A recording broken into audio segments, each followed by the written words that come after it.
Good morning, students. So, functions चाललेला आहे chapter.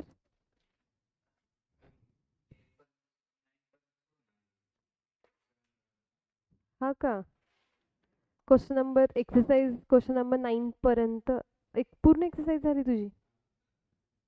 Very nice. हां, ओके. ठीक आहे, आपण चेक करू. तसे एक्सरसाइज तुम्हालाच करायची आहे.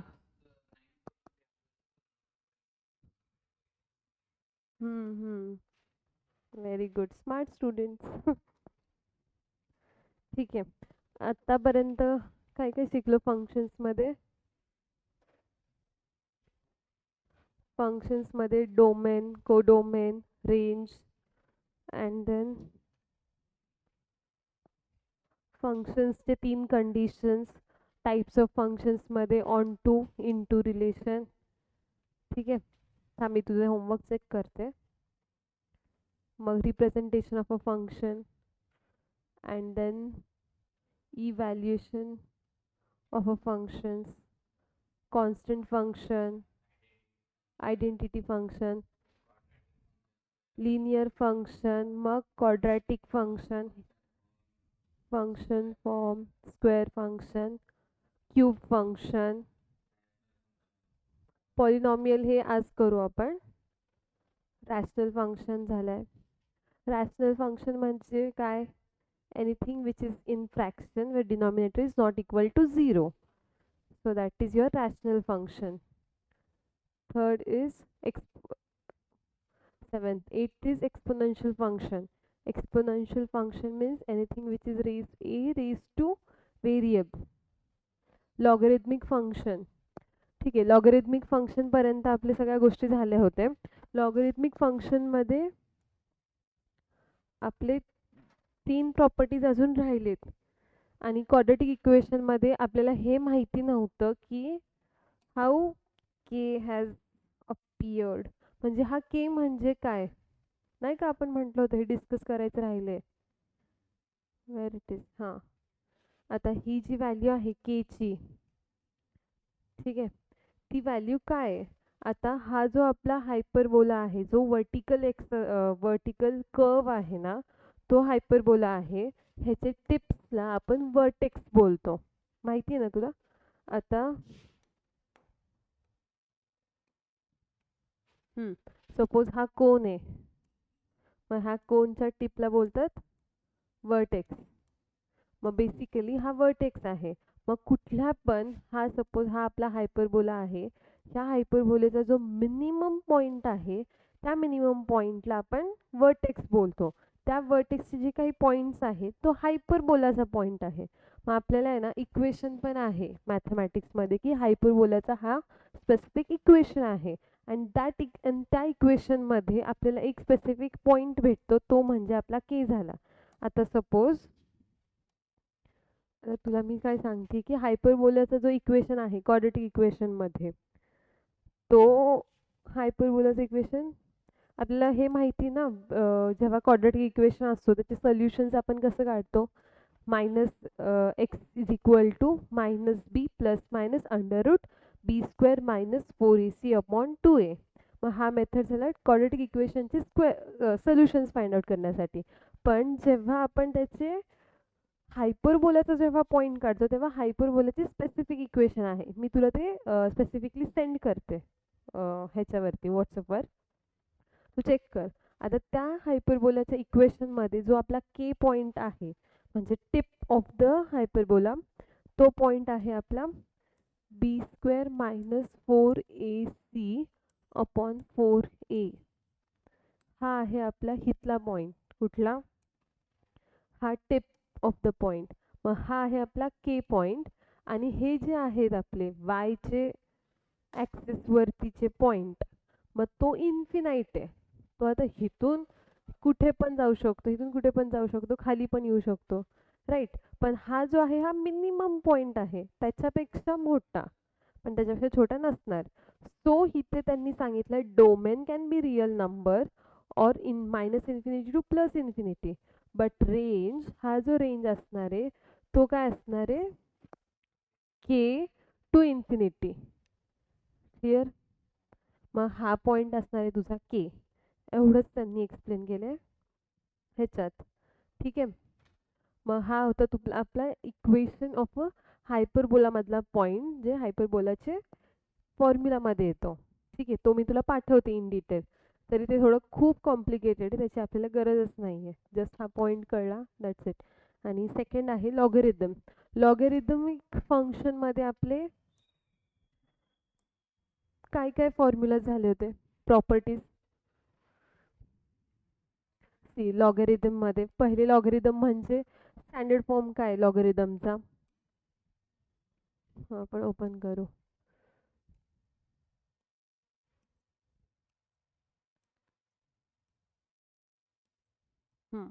स्टँडर्ड फॉर्म हा आहे आपला y is equal to log of x at the base e.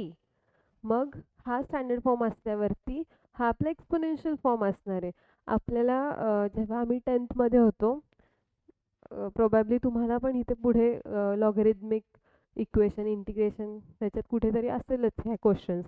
आपल्याला एक्सपोनेन्शियल फॉर्म टू लॉगरिदमिक फॉर्ममध्ये कन्वर्ट करायचं असतं, और लॉगरिथमिक फॉर्म टू एक्सपोनेन्शियल फॉर्ममध्ये कन्वर्ट करायचं असतं. म्हणजे हे क्वेश्चनमध्येच असतं.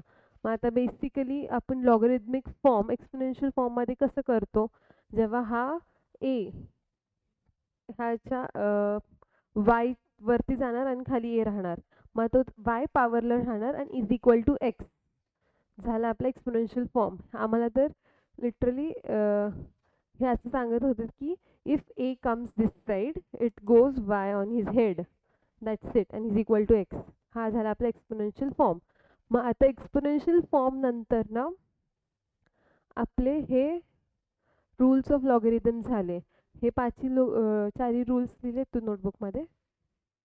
नाही लिहिले का? आपण त्या दिवशी लिहिलेत ना. हां, हा बघ आता खाली अजून 3 ॲड करायचे आहेत आपल्याला रूल्स. ऑनलाईन स्टुडंट्स ऑल्सो जे काही रूल्स आपण त्या दिवशी लिहिलेत त्याच्यात अजून 3 रूल्स राहिलेत. ते आहेत properties, you can say properties of logarithm.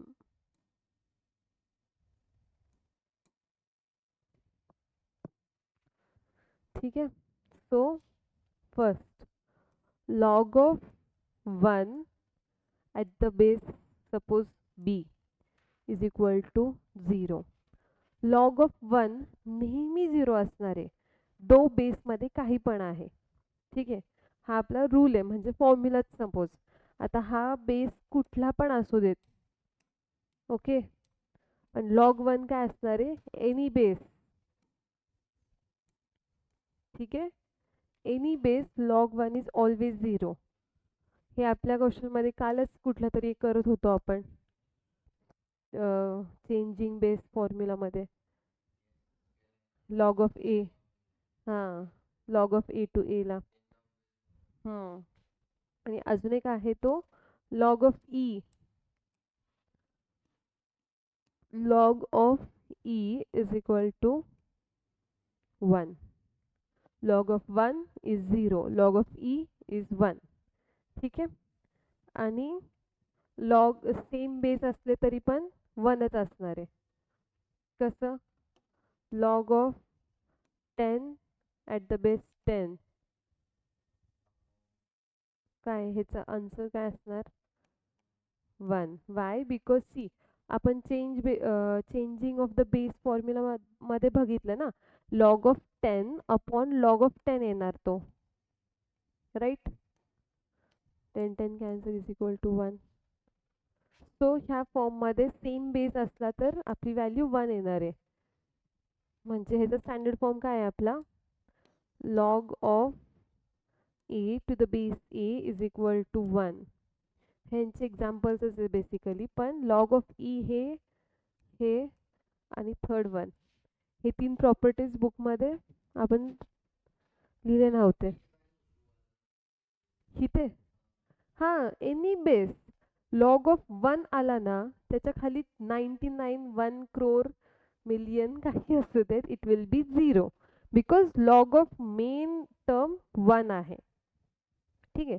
आता थर्ड वन, आता जो आपण लॉग शॉर्ट फॉर्म मध्ये लिहू शकतो एल एन मध्ये. मग आता हा काय लॉग ऑफ 9 असं. हा आहे आपली मेथड की आपण कसं लिहिणार आहे. ठीक आहे. सपोज आता हे मी असं स्टँडर्ड फॉर्म मध्ये लिहिते की log of A. Log of A is equal to log A at the base E किंवा log A at the base A. Done. हे 3 प्रॉपर्टीज रिमेनिंग होते. सो हे मी एकदा नोट डाऊन करून दिले तुम्हाला. सो एकदा रिवाइज करायचे. टोटल फॉर्म्युलाज ऑफ लॉगॅरिथम काय आहेत. Log of A B at the base M is equal to log of A at the base M plus log of B at the base M. ठीक आहे. मग हे basically तसेच आहेत ना. Division असेल तर दोन्ही टर्म्सचं सबट्रॅक्शन आणि पॉवरला असेल तर इकडे आणणार. गुड. आणि change of base formula if it is there मग log of X to the base A असेल तर log of X to the base B log of X A. हां. Log of X to the base X log of A to the base A मग log of x x ह्याला 1. ठीक आहे. Done. आता हे पण बघितलं आपण त्या दिवशी अल्जेब्रा ऑफ अ फंक्शन. नाव आपला हा टॉपिक स्टार्ट होतोय that is composite function. Composite functions म्हणजे काय. पॉलिनॉमियल फंक्शन घेऊ का आधी. घेऊ शकते काय विषय नाही. ठीक आहे. ती पॉलिनॉमियल फंक्शन मध्ये काय आहे. पॉलिनॉमियल फंक्शन मध्ये आपल्याला फक्त त्यांनी एक स्टँडर्ड फॉर्म दिलाय तो फंक्शन आहे. आता आपण काय बघितलं होतं आयडेंटिटी फंक्शन मध्ये F of x is equal to Y नाही का. सगळे जे बघितले होते त्यांचा एक स्टँडर्ड फॉर्म होता की F of x is equal to something और समथिंग. मग तो असणार आहे आपला स्टँडर्ड फॉर्म. तसा पॉलिनॉमियल फंक्शनचा हा आहे. ठीक आहे. मी नोट डाऊन करून देते म्हणजे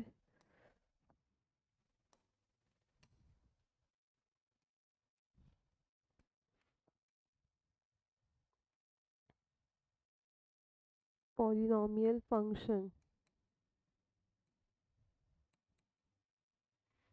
पॉलिनॉमियल फंक्शनचा स्टँडर्ड फॉर्म आहे आपला बुकमध्ये. एक मिनिट. डिरेक्टली मी लिहून देते. F of x is equal to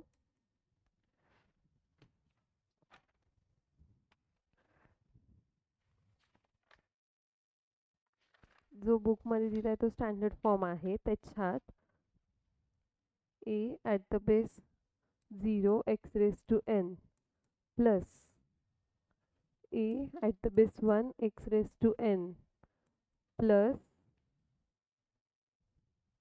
N minus 1 आहे इथे plus 2 plus A nth term. ठीक आहे. हा आपला एक स्टँडर्ड फॉर्म आहे.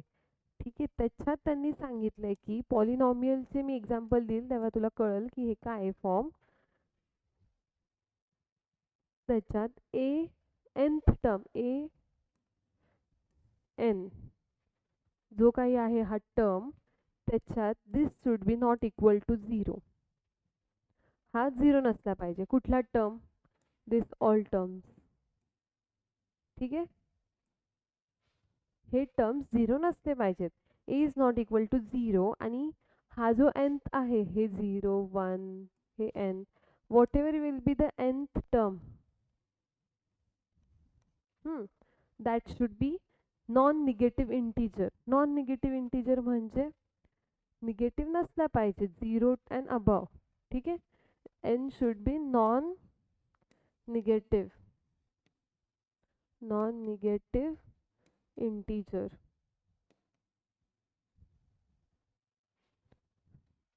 nth term is not equal to 0 n is non-negative integer.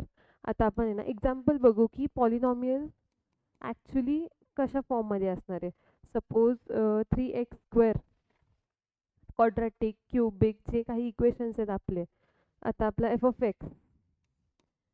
X is equal to 3 raised to x 4 plus 3 raised to x cube plus 2x square plus 9x plus 3.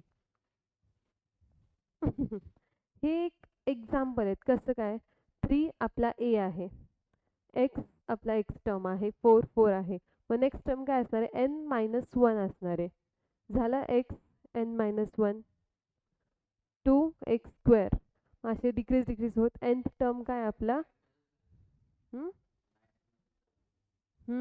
तेच तर ना, म्हणूनच हे सगळ्यात इझी टॉपिक आहे हे, की एक्झाम्पल्स आहेत की काय काय असू शकतात F of x. F of x म्हणजे आपला फंक्शन, पॉलिनॉमियल फंक्शन्स कुठले कुठले आहेत. तर मग हा एक आपला फंक्शन झाला. आता सपोज हा पण आपला फंक्शन आहे 3x-3. हे कंडिशन, दोन कंडिशन्स आहेत, ते जर का सॅटिस्फाय होत आहेत, if this both conditions are been satisfied then it is a polynomial function. पहिले n तर नॉन इंटिजर आहे आणि nth टर्म 0 नाही आहे. अजून आपले काय इक्वेशन असू शकतात, एफ ऑफ एक्स 4x² ह्याच्यातच आला. 3 आहे का फंक्शन, आहे. आता फंक्शन्स कुठले नाही आहेत, आता हे झाले जे फंक्शन्स आहेत. बरोबर. आता F of C, not function, ठीक आहे, not a polynomial function. Okay,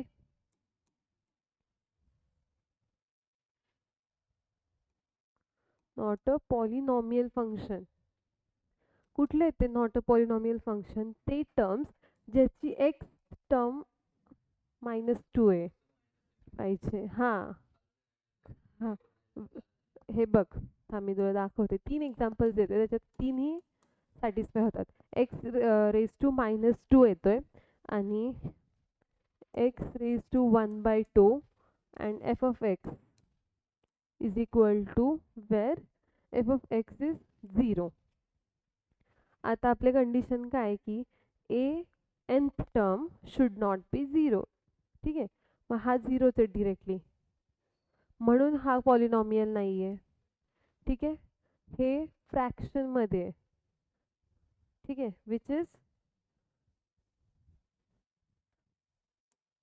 इथे काय लिहिलं होतं आपण, where nth term is non negative integer आणि तो एक इंटीजर फ्रॅक्शन मध्ये आहे. फ्रॅक्शन नको आहे आपल्याला, we need a whole number, so तो पण नाहीये. हा आपला फ्रॅक्शन मध्ये आहे. कशात आहे, fraction, so it is not a polynomial. Second, हा निगेटिव्ह आहे, जो आपल्या फर्स्ट कंडिशन मध्येच सांगते की आपल्याला निगेटिव्ह इंटीजर असला तर तो पॉलिनॉमियल नसणार आहे. ठीक आहे, पॉलिनॉमियल फंक्शन क्लिअर. एकदाच मिडल टॉपिक जो राहिला होता, done. Meeting Atharva, I hope you are there with us. नाव कंपोजिट फंक्शन. कंपोजिट फंक्शन म्हणजे काय, आता पहिले नोट डाऊन करायचे आहेत का ते दोन्ही टॉपिक्स. परत वेळ होईल आणि कंपोजिट फंक्शन पण नोट डाऊन करायचे. ठीक आहे, पॉलिनॉमियल फंक्शन हे 3 प्रॉपर्टीज पटकन फॉर्म्युलाच्या खाली जे आपण आधी लिहिले त्याच्या खाली नोट डाऊन करून घ्या. हे बघ, पेज टर्न कर जिथे तू प्रॉपर्टीज लिहिलेत. लॉगरिथम, त्याच्या खाली हे 3 प्रॉपर्टीज. आणि मग नंतर ना पॉलिनॉमियल फंक्शन लिही. ठीक आहे, पटकन स्टार्ट करा. What happened. ठीक आहे, 8th आणि 9th क्वेश्चन राहिलेत ना ते. हे बघ, आता तू खालून कन्सेप्ट चालू कर, त्याच्यानंतर ना पुढे लिही तिथे की exercise 3.1 question number 9. It's okay, एवढं नाही स्ट्रेस घ्यायचा. पटपट लिहा सगळ्यांनी.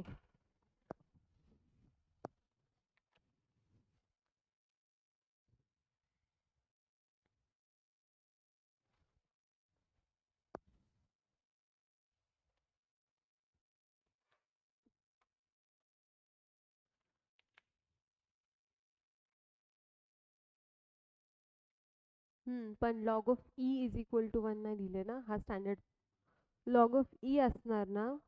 तो एक फॉर्म्युला आहे, आपल्याला माहिती पाहिजे की हां, म्हणजे जस्ट मी सांगितले की आता शॉर्ट फॉर्म कसा असतो. आता आपण function of x, f of x लिहितो. हा काय आहे आपला फंक्शन ऑफ एक्स आहे. मग हे आपण असं लिहितो का, FUNCTION फंक्शन ऑफ एक्स, हे ह्या फॉर्ममध्ये लिहिलं जातं. तसं हा जो लॉग आहे ना, ह्या जे ही जी टर्म आहे log of A to the base e, त्याला आपण शॉर्ट फॉर्ममध्ये LN ऑफ ए लिहितो. तेच मी एक्सप्लेन करण्यासाठी जस्ट दिले तुम्हाला की log of A is equal to हे. आता जर का तुला लिहायचंय की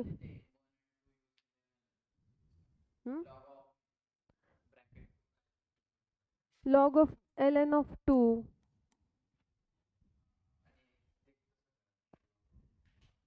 आता log of 2 at the base E, E ची व्हॅल्यू काय 1 आहे ना, नथिंग मीन्स 1. आता इथं काहीतरी दुसरं असतं, log of 2 at the base 3 इथं लिहिलेलं असणार त्यांनी. Then you will convert it into this form. Okay, हा फक्त मेथड आहे, फॉर्म्युला पण नाही की जस्ट तुम्ही शॉर्टकटमध्ये कसं लिहिणार त्याच्यासाठी मी दिलं.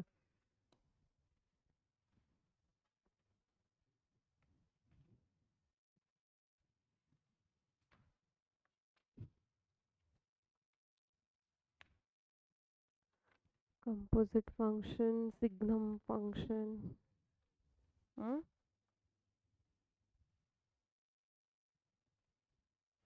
हे रफ मध्ये लिहा, पण मेन फॉर्म्युला लिहा.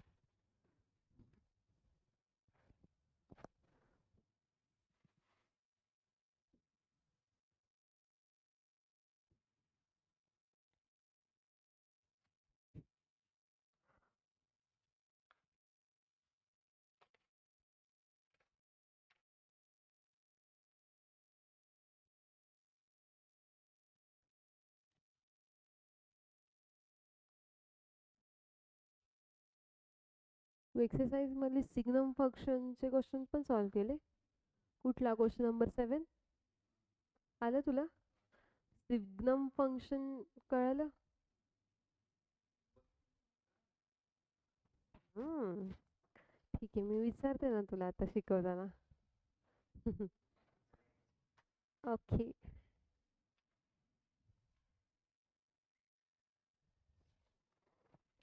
सांग ना. पॉलिनॉमियल फंक्शन मधला स्टँडर्ड फॉर्म लिहा हा. त्याच्या खाली हे 2 कंडिशन्स. बाकीचं लिहायचं गरजेचं वाटतंय का? Examples. Okay, it's easy to identify की नॉन इंटिजर्स कुठले आणि non polynomials.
Not a polynomial.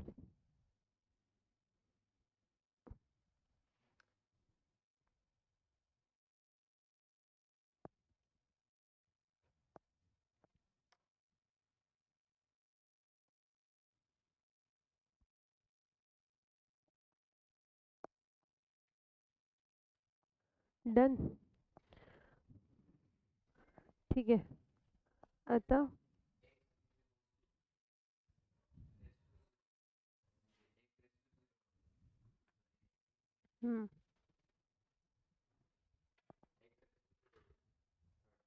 Third का?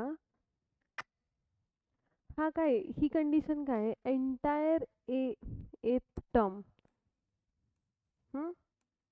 ए म्हणजे पूर्ण जो होल नंबर वाला टर्म आहे एक्सेप्ट व्हेरिएबल हे X square X cube X three हे सोडून जो हा आपला होल नंबर आहे. एक्सची व्हॅल्यू नाही बाळा. हा जो 3 आहे हा 3 आहे हा 2 आहे ह्याची व्हॅल्यू आपल्याला 0 नकोय. ते 0 झाल्यावर काय 0 इंटू 0 होणार. एंटायर टर्म 0 होणार. मग तो पॉलिनॉमियल राहणारच नाहीये. So this should not be equal to 0. ठीक आहे. आता आहे आपला topic that is composite function. मी कंपोजिट फंक्शन म्हणजे काय? कंपोजिट आय थिंक तिथं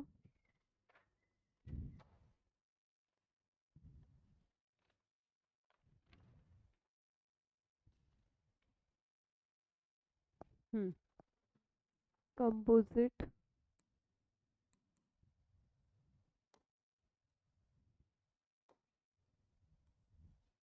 composite function in composite function. आता ही कन्सेप्ट अशी आहे की आपल्या डिरेक्ट पुढ सपोज आता काही स्टुडंट्स आहेत 3 सेट्स आहेत ए बी आणि सी. ठीक आहे. ए बी आणि सी दिस आर 3 सेट्स. आणि ह्या 3 सेट्समध्ये आता इथे आहेत स्टुडंट्सचा सेट, इकडे आहे टीचर्सचा सेट. टीचर्स आणि हा जो मिड सेट आहे आता सपोज 10th स्कूलपर्यंत म्हणजे कुठल्या पण स्कूलमध्ये सपोज मी एका स्कूलमध्ये आहे जिथे I am a student and I have Delhi board. म्हणजे आता माझे जे काही टेस्ट पेपर्स असेल माझे काही रूल्स असतील स्कूल बाबतीत किंवा काही पण डिसिजन्स असतील की स्कूलचा हा युनिफॉर्म असला पाहिजे स्कूलचं टायमिंग हे असलं पाहिजे किंवा पेपरचा जो पॅटर्न आहे हा स्ट्रिक्टली फॉलो केला पाहिजे. माझा जो सपोज आता मी कॉन्व्हेंट स्कूलमधले जी पेपर बोर्ड आहे तो दिल्ली बोर्ड असतो CBSE. आता मग दिल्ली बोर्ड हा आहे आपला. मग आता जेव्हा स्टुडंट आता हा सेट ए स्टुडंटचा जो पेपर आहे तो बोर्डमधून येणार आहे आणि तो टीचर्सला भेटणार आहे आणि मग टीचर्स परत स्टुडंटला देणार आहे. पण तुम्हाला स्टुडंट्सला डिरेक्टली कुणाशी रिलेशन आहे टीचर्सची. तुम्हाला काही घेणं देणं आहे का की पेपर पॅटर्न ठीक आहे तुम्हाला माहिती की हा पॅटर्न आहे दॅट्स इट. पण तुम्ही एव्हरी डिटेल तर नाही तुम्हाला पाहिजे. सो रिलेशन म्हणजे function of A to B and B to C हे खरंच फंक्शन आहे काय? Function of A to B function of B to C ह्याला हे फंक्शन बोलतात. बट तर स्टुडंट्सला तर जेव्हा तू पेपर देणार तू टीचर्सला जाऊन फक्त मार्क्स विचारणार किंवा मला किती मार्क्स पडलेत मी काय इम्प्रूव्ह करू. Your relation will be directly to teachers not to board right. मग ह्या रिलेशनला आपण सपोज एक मिनिट इकडे बघा ए टू बीच्या रिलेशनला if you are saying F and B to सीच्या रिलेशनला वी आर सेईंग जी. ते A to B B to C and C is related to A kind of तेच आहे कंपोजिट फंक्शन की मिक्स म्हणजे काय रिलेशन असणार आहे. मग आता हा स्टुडंट टू टीचर जो काही रिलेशन आहे त्याला आपण गॉफ फंक्शन बोलतो. ठीक आहे. B C two A two C A two C किंवा सी टू ए असेल त्याला गॉफ फंक्शन बोलतो मीन्स सी ऑफ एफ. ठीक आहे.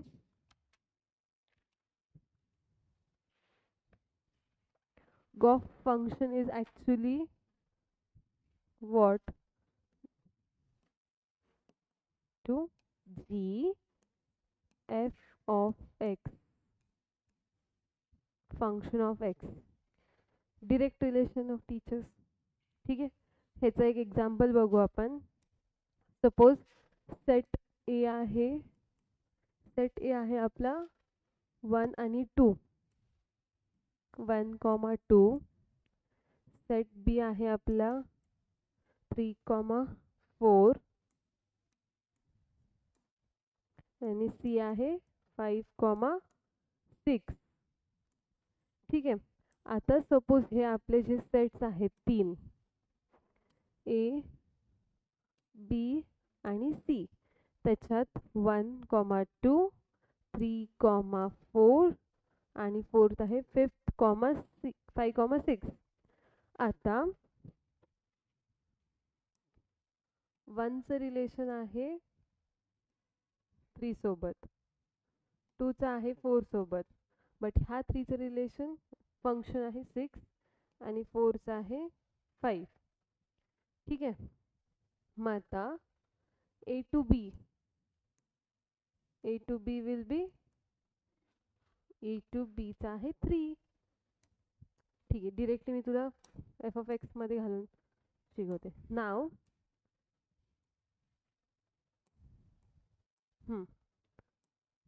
आता हा रिलेशन आहे, आपल्याला काय फाइंड आउट करायचे, gof, that is g of f of x.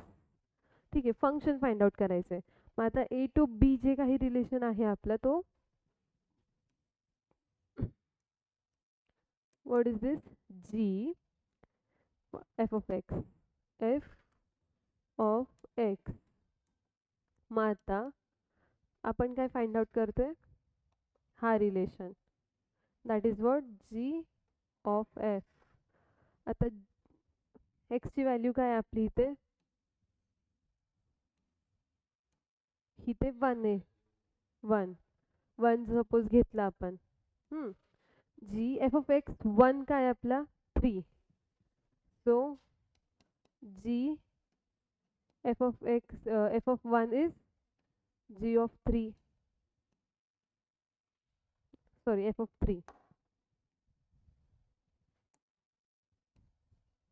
इथपर्यंत काय कळलं, फक्त 1चं रिलेशन आहे 3 सोबत. मग फायनली एफ ऑफ 3 काय आहे आपला 6. हे आहे आपलं रिलेशन, सिंपल. मग आता जी ऑफ एफ म्हणजे गॉफचं डिरेक्ट आन्सर आहे 6. तुम्हाला 3शी काय घेणं देणं होतं का, आता इथं 3 आहे मध्ये, पण फायनल रिझल्ट क्या हुआ 6. So that's it is your composite function, जिथे तुम्ही डिरेक्ट फूड एक्सपेक्ट करता रॅदर दॅन मिड काय आहे ते तुम्हाला नाही काय घेणं देणं. सो आता कंपोजिट फंक्शनचं डेफिनेशनच्या अकॉर्डिंगली आपण बघू. Let f be A to B function and g be b to c function where f of x is equal to y. ठीक है, and g of y is equal to z where x belongs to a, y belongs to b, z belongs to c. We define function h a belongs to c. समजते ना, a to b, b to c आणि a to c परत ते Gauff, such that h of x is equal to z, then the function h is called composite function of f and g and is denoted by gof. हां, so मी directly तुला, तरी पण मी book वाईजच सांगितलंय, रिले लॉंग झालाय concept, पण इझी होता. डन. हा कंपोजिट फंक्शन होता आपला. एक्झाम्पल्स ट्राय करा. एक्झाम्पल 1, एक्झाम्पल 1 आणि example 2 homework. Online students be attentive. Inverse function,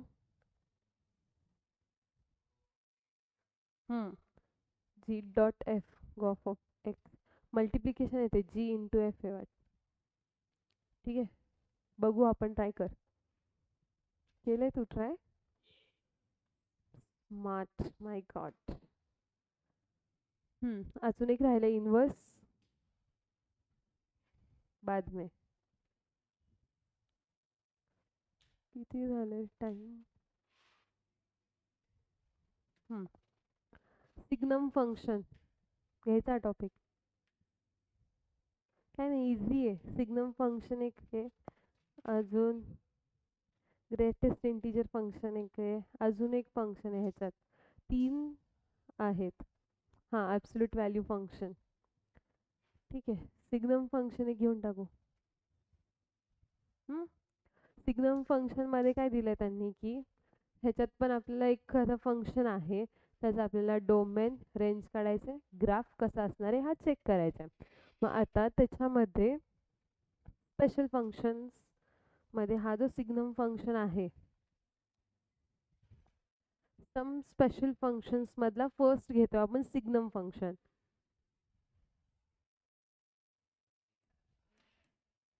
signum function,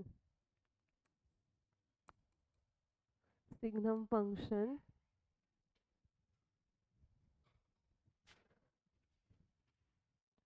signum function मध्ये सपोज आता F of x, f of x, f of x हा आपला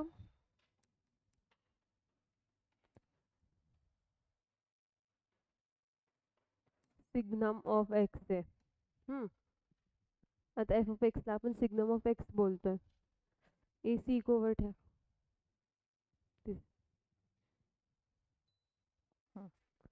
60 ऑफ केला. Eco eco. हां.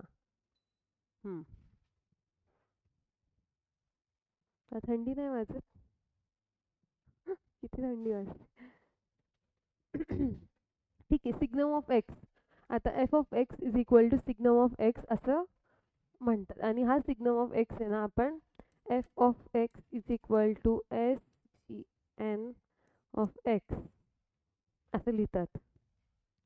मग आता एक्सची जी काही व्हॅल्यू आहे, ठीक आहे, एक्सची व्हॅल्यू इफ ग्रेटर दॅन 0 असेल तर ती ऑलवेज 1 असणार आहे.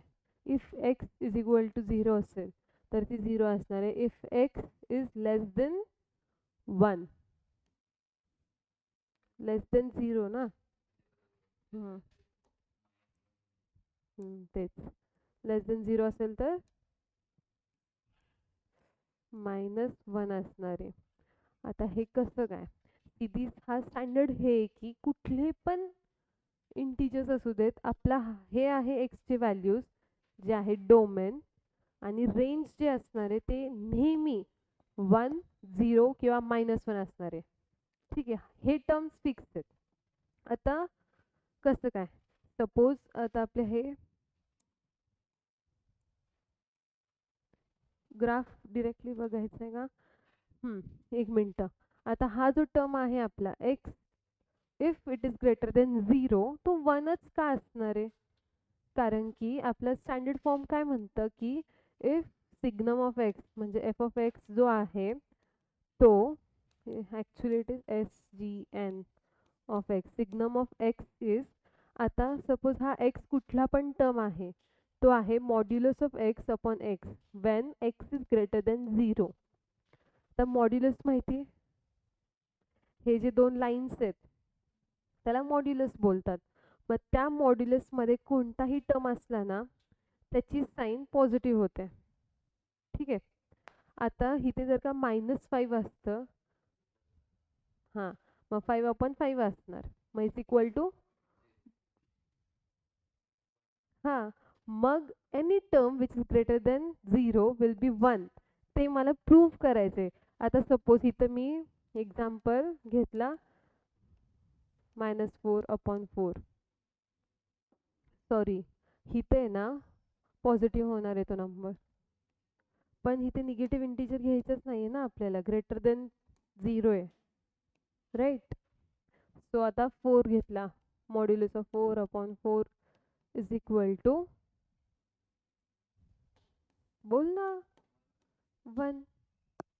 Any number you take you will get 1. So हा 1 असणार आहे. 0 असल्यावरती 0, 0. ठीक आहे, निगेटिव्ह नंबर असल्यावरती modulus of negative number will be -1. आता -4, सपोज -4 घेतला upon -4 is equal to -4 will become, कळलं? हे -1च येणार, हे +1च येणार. हे आहे सिग्नमचं स्टँडर्ड फॉर्म की हे कसे असणार आहेत. आणि त्याचा ग्राफ आपण बघू. दॅट इज एक्स आणि एफ ऑफ एक्स सपोज घेतला आपण, तर एक्स आणि एफ ऑफ एक्सचे व्हॅल्यूज घेतले. ठीक आहे, मी क्विकली शिकवते तुम्हाला की ग्राफ कसा असणार आहे. एक्सचे कुठले पण values which will be greater than 1, मग त्याचं वाय काय असणार आहे. Any values of x which is greater than 1. आता मी एक्सची व्हॅल्यू घेतली 1 2 3 4 5 6. आता मग त्याचा वाय काय असणार एफ ऑफ एक्स. 1 असणार आहे. Y? Because any number which is greater than x. आता 4 वेळा मी हे रिपीट केलं असेल. ठीक आहे, सो हे 1च असणार, 1च असणार, सिम्पल. आता सपोज मी 0 घेतला, if x is equal to 0, काय होतं मगाशी 0, सो 0च येणार. आता जर का मी -3 घेतला, -1, -5 घेतला, -1. ठीक आहे, मग हा जो आपला पॉईंट्स एकदा कळले तर ग्राफ ड्रॉ करायला किती वेळ लागतो. इट्स व्हेरी इझी, कारण की आपले जे वायचे टर्म्स आहेत ते तर फिक्स आहेत. इथे बघू ना एकदा आपण ग्राफ्समध्ये आहे का इथे. No, I can't. काय सिग्नम एक्स, बरं नको, आपल्याला आता वेळ नाहीये. डिरेक्टली मी ड्रॉ करते आता. सो एक्स, एक्सची व्हॅल्यू 1 2 3 -1 -2 -3 -4. ठीक आहे, 1 2 3 आणि 4. हा आहे -1 -2. ठीक आहे, हा आहे 0. इफ 22 पर्यंत ग्राफ आहे का आपला डिअर. सो एक्सची व्हॅल्यू जी आहे 1 आहे, वायची व्हॅल्यू आहे 1, 2 ची व्हॅल्यू आहे 2, वायची व्हॅल्यू आहे 1. ठीक आहे, सेकंड 0 ची व्हॅल्यू 0, -3 आहे इथे, एक्स -3 आणि -1, -5 इथंच येणार तो -1. नाही म्हणजे इथं येणार पुढं. हां बाबा, तुझ्यासारखे खूप जण असतील ज्यांना कन्फ्युजन होईल. -5, सो इथे मी पॉईंट देते जो 1च्या ह्यालाच आहे. ठीक आहे, मग आता अजून जर का असे पॉईंट्स असते तर तो इथे असता. हा ग्राफ इथून एक्सटेंड होता, असा आहे ग्राफ सिग्नम फंक्शनचा ग्राफ. सी, हे आहे y is equal to -1, y is equal to 1. Done. So हे पण इझी होतं, पण ठीक आहे, उद्या आपण सिग्नम फंक्शन नोट डाऊन करायचंय, ते कराल तुम्ही. फर्स्ट मी आता हे सांगते की आपल्या पूर्ण चॅप्टरमध्ये आता काय राहिलंय. इनवर्स फंक्शन एक राहिलंय, हा 2-3 मिनिट्स कन्सेप्ट. सेकंड हा राहिलाय ॲब्सोल्यूट मॉड्यूल आणि greatest integer function. 3 topics. 3 topic झाल्यानंतर एक्सरसाइज तर तुम्ही केलेली आहे. सो फक्त मग डाऊट्स आणि ते क्लिअर करू आपण. ठीक आहे, Atharva is all fine to you. अथर्वला एकदा आपण काय मिसलेनियस एक्सरसाइज हां.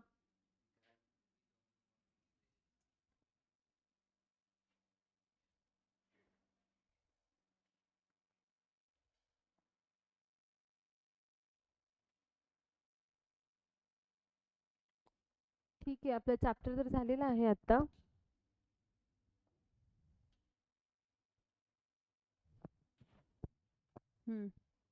येस, अथर्वला पण आहे, अथर्व आपल्यासोबत.